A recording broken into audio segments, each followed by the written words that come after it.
மக்களை பார்த்து பார்த்து செய்யறதை தான் பார்த்துக்கிறது.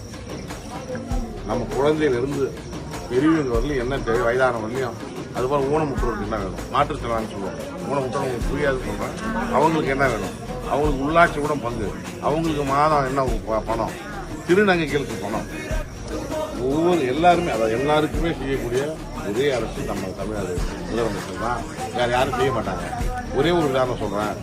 பெரியார் தெரியுமா? இப்போ நம்ம பெண்கள்லாம் இவ்வளவு சுதந்திரமா இருக்கீங்கன்னா அதுக்கு காரணம் யாரு? நம்ம தாத்தா தான். அந்த ஈரோடு தான் அவரு. நமக்கெல்லாம் தாத்தா. ஏன்னா நீங்க இவ்வளவு ஃப்ரீயா இருக்கீங்க, நிற்க முடியாது. பெண்களுக்கெல்லாம் மரியாதை இருக்காது. ஆண்களை அடிமைத்தன்மை நடத்துவாங்க. புரியுதா? இதை எதிர்த்து முதல்ல தமிழ்நாட்டில் குரல் கொடுத்தது யாரு? தந்தை பெரியார். கோடீஸ்வரர் அவரு. புரியாத அளவு உதவி தெரிவித்து மக்களுக்காக உழைக்க வந்தவர். மக்களுக்காக உழைச்சி தமிழ்நாட்டு இந்த அளவுக்கு உங்களெல்லாம் இந்த அளவுக்கு என்ன பண்ணிருக்காரு, உழைச்சிருக்காரு. நீங்களாம் பேசக்கூடிய அளவு பண்ணிருக்கீங்க. பேச முடியாது. பேசுற சுதந்திரம் பெண்கள் கிடையாது. அதுக்கு காரணம் பெரியார் தான். இப்ப அந்த மோடி கூட எடப்பாடி சேர்ந்துக்கிட்டு மதுரையில ஒரு மாநாடு வச்சாங்க. மோடி வந்தாரு. அதுல பெரியார் தாத்தா, நம்ம தாத்தா படத்தை விட்டுட்டாங்க. யார் படத்தை? நம்ம தாத்தா பெரியார் படத்தை விட்டுட்டாங்க.